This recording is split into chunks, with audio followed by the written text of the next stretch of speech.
E aí galera, bem-vindos a mais um vídeo do canal. Prepara o café e vamos para a aula, viu?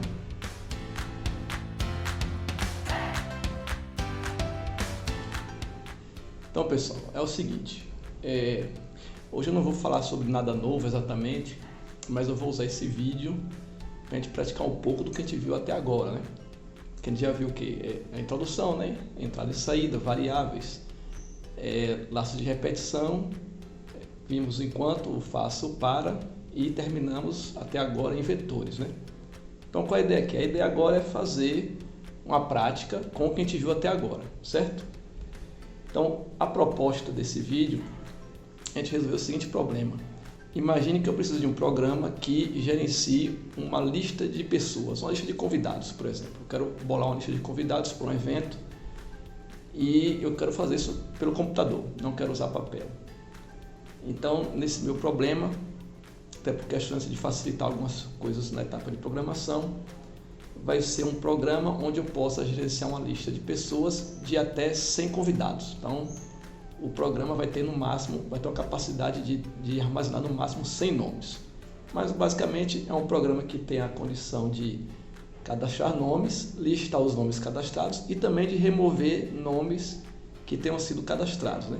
Limitando-se a 100, correto? Então beleza, vamos tentar resolver esse problema aqui com o que a gente viu até agora, né?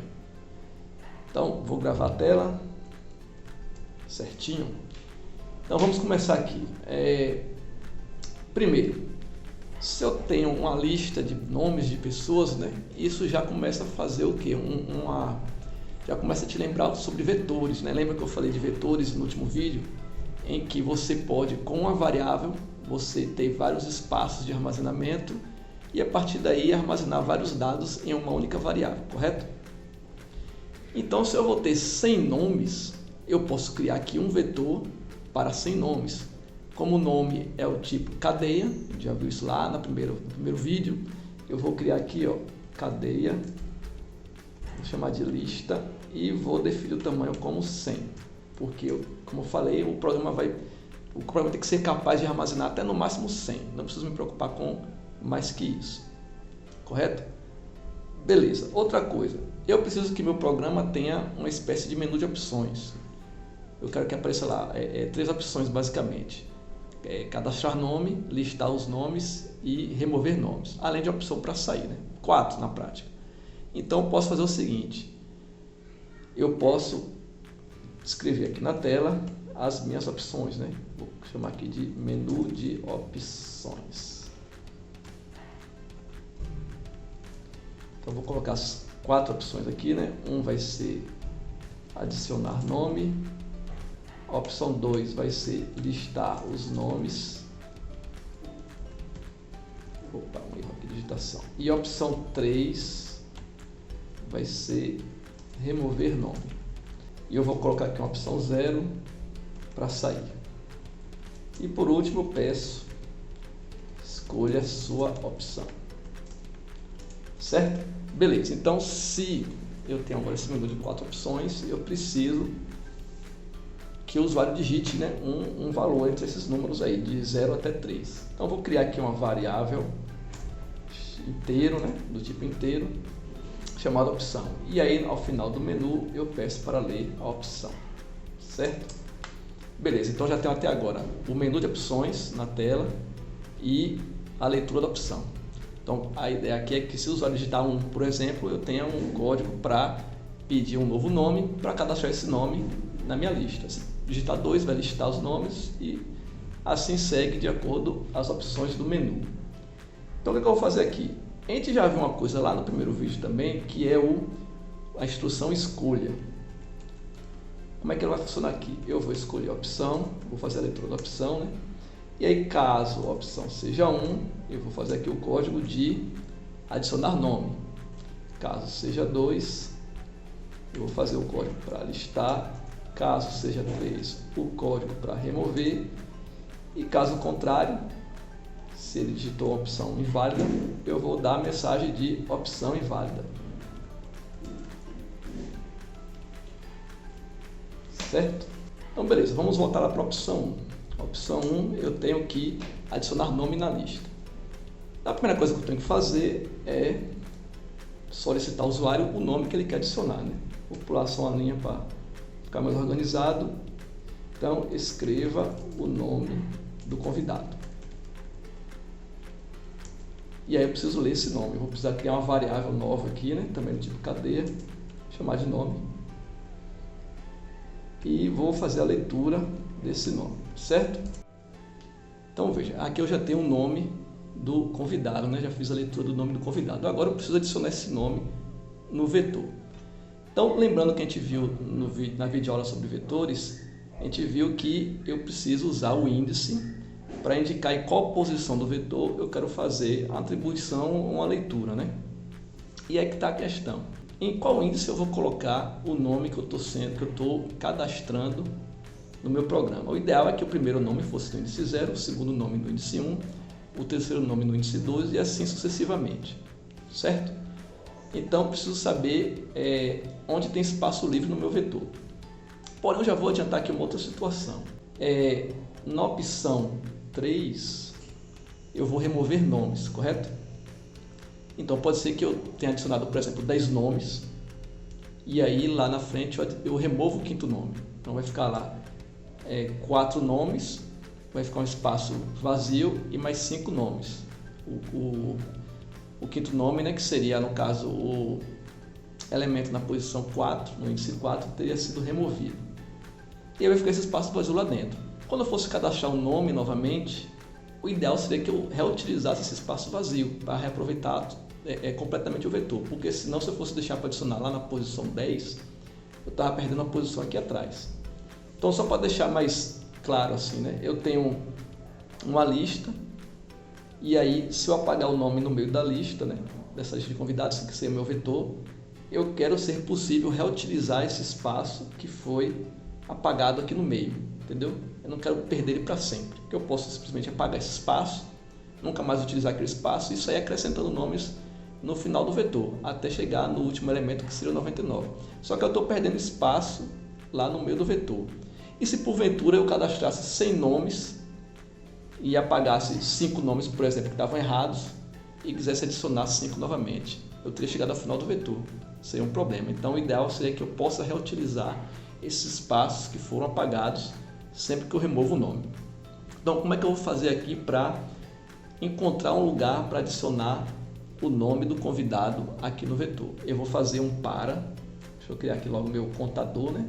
A variável i, e esse para vai percorrer o vetor à procura de um espaço vazio nesse vetor. Então, para i é igual a 0, i menor que 100, que é o máximo, i mais mais.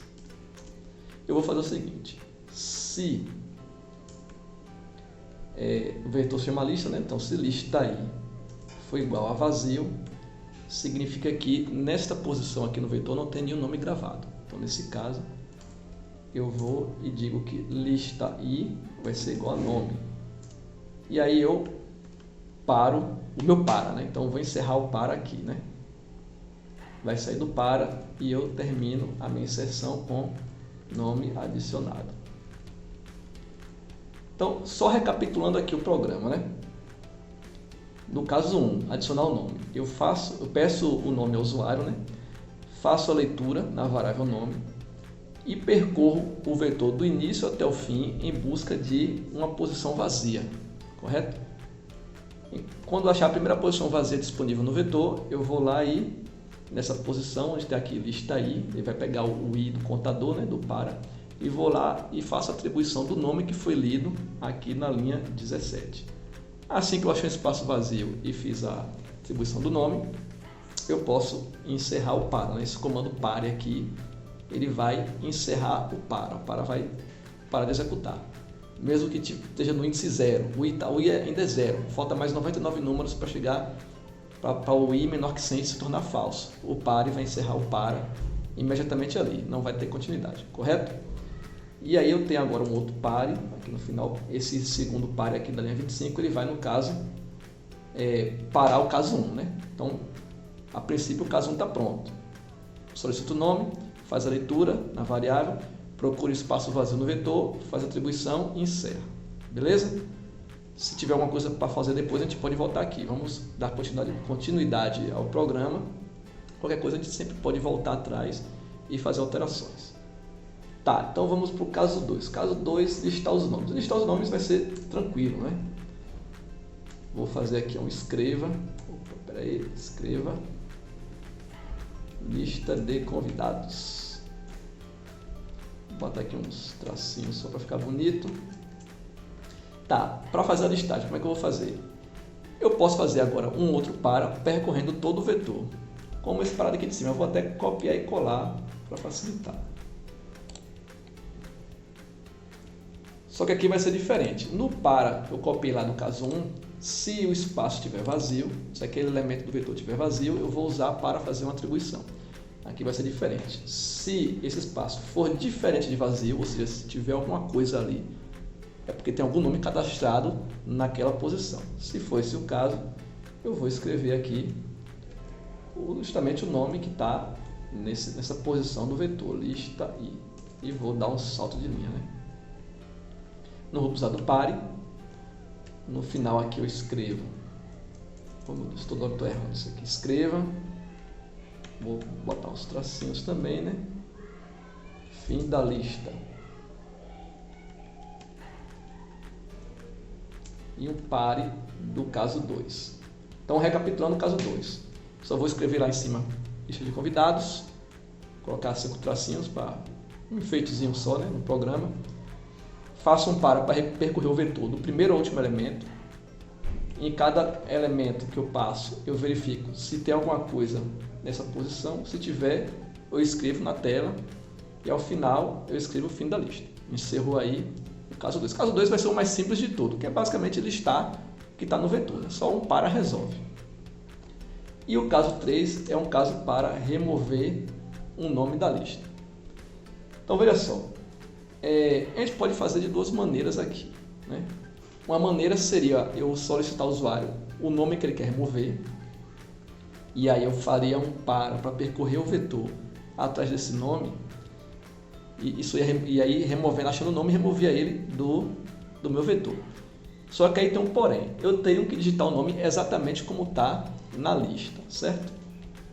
A segunda, mas também funcionaria, não tem problema, né? É uma opção que tem esse porém, você tem que digitar o nome exatamente como está na lista, mas funciona perfeitamente bem. A diferença é que se eu digitei João com J maiúsculo, eu tenho que digitar João com J maiúsculo para sair da lista. Se teve algum erro de digitação, também eu tenho que digitar o mesmo erro para poder achar o nome exatamente como está na lista e remover. Porque o problema é quando você faz essa abordagem, você vai ter que usar um se igual a esse daqui, ó. Só que em vez de você usar o espaço em branco, você vai ter que usar o nome que o usuário digitou. Então, o nome da lista tem que ser idêntico ao nome que o usuário digitou no teclado. A outra abordagem, que é a abordagem que particularmente eu gosto mais, é o que? Eu apresento uma lista com os nomes e dou um número para cada nome, certo? E aí eu peço ao usuário, digite o número do nome que você quer remover. Então, ao invés do usuário digitar o nome da pessoa que ele quer remover, ele digita o número como se fosse um cadastro, né? Digite o número do cadastro do nome ali da lista que vai ser removido. Então, nesse caso, como eu vou apresentar uma lista de nomes com números para o usuário escolher, vou fazer o seguinte, eu vou copiar esse código do caso 2 aqui para baixo, porque eu quero justamente escrever uma lista. Só que a diferença é que, ao invés de eu colocar somente o nome do convidado, eu vou colocar aqui o i, que é o índice do para, mais, colocar aqui 2 pontos, mais o nome. Qual é o meu objetivo com isso aqui? Eu quero que na lista de convidados, antes do nome do convidado, o nome do convidado vai estar aqui na variável lista, né? Lista índice i. Eu quero que antes disso apareça o índice desse nome no vetor e 2 pontos. Então, por exemplo, o primeiro nome vai ter lá 0, 2 pontos, fulano. Embaixo, 1, 2 pontos, ciclano. 2, 2 pontos e por aí vai.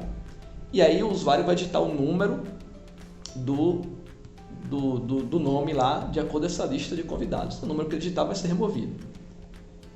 Então, e aqui no final vou mudar esse texto. Eu vou pedir aqui a ele, escolha um número de convidado para remover.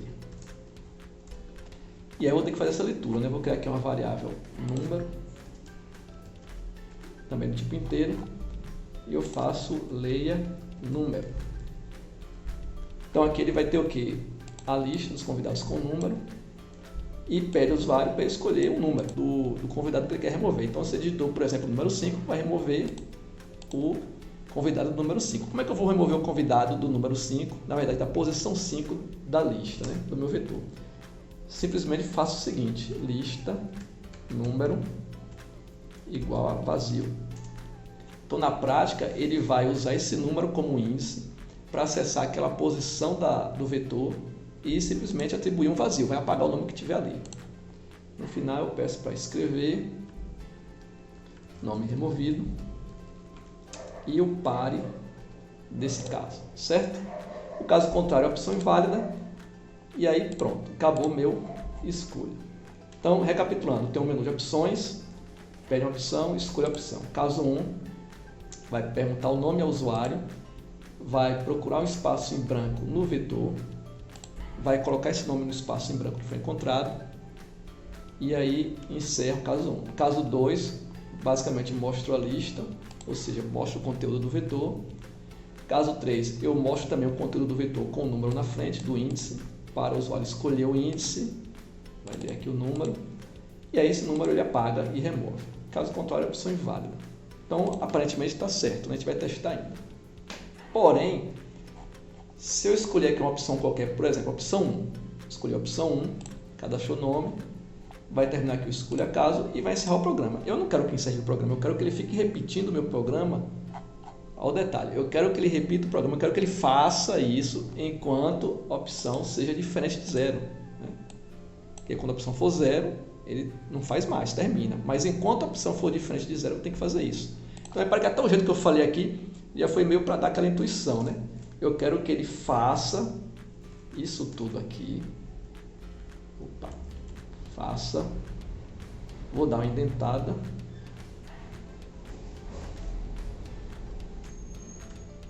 Enquanto a opção for diferente de 0.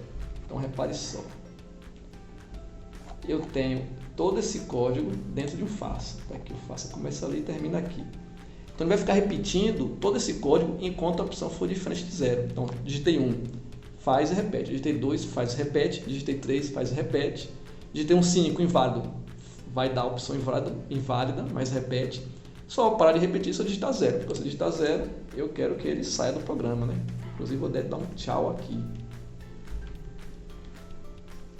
Então, a gente conseguiu misturar aqui nesse programa. Repetição faça, repetição para, o escolha caso e vetores. Certo? Vamos testar. A princípio está ok, mas vamos rodar o programa. Deixa eu ampliar essa tela. Então, menu de opções. Escolha essa opção 1, vou adicionar o nome. Escrevo o nome do convidado, João. Nome adicionado, ele volta para o menu. Ele voltou porque justamente eu usei o faça enquanto, né? Vou listar os nomes para ver o que acontece. Lista de convidados, João, fim da lista. Então listou certinho. Vou adicionar mais nomes. 1, Pedro. 1 de novo, Maria. 1 de novo, José. 1 de novo, Vanessa. 1 de novo, Fernanda. 1 de novo, Gustavo. 1 de novo, Alice. Vários nomes. Vou listar os nomes. Está lá o nome de todo mundo. João, Pedro, Maria, José, Vanessa, Fernanda, Gustavo e Alice. Na ordem que eu inseri. Por que na ordem que eu inseri? Porque o programa está funcionando justamente dessa forma. Eu peço, coloco o nome, ele procura o primeiro espaço vazio no vetor e adiciona. Coloco outro nome, ele procura o próximo espaço vazio e adiciona. Agora eu vou remover nomes. Opção 3. Opa, 3. Eu vou remover José. José é número 3, né? Então vou digitar o 3 de novo, que é o índice que eu quero remover aqui. Nome removido. Se eu listar, José não existe mais, tá vendo? Vou remover agora Fernanda. Então, remover nome 3, Fernanda. É índice 5. Repare que o índice 3, o do José, não tem mais. Ele pula para o 4, porque está em branco. Então, Fernanda é índice 5. Vou remover aqui 5.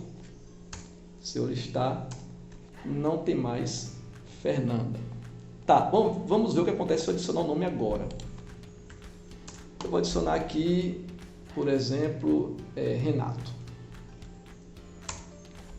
Se eu listar agora, Renato veio para depois de Maria.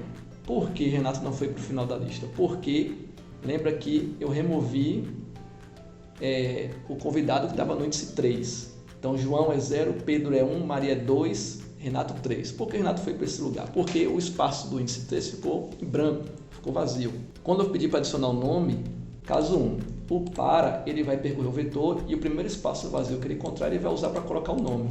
Então, como o espaço 3 tinha sido excluído, né?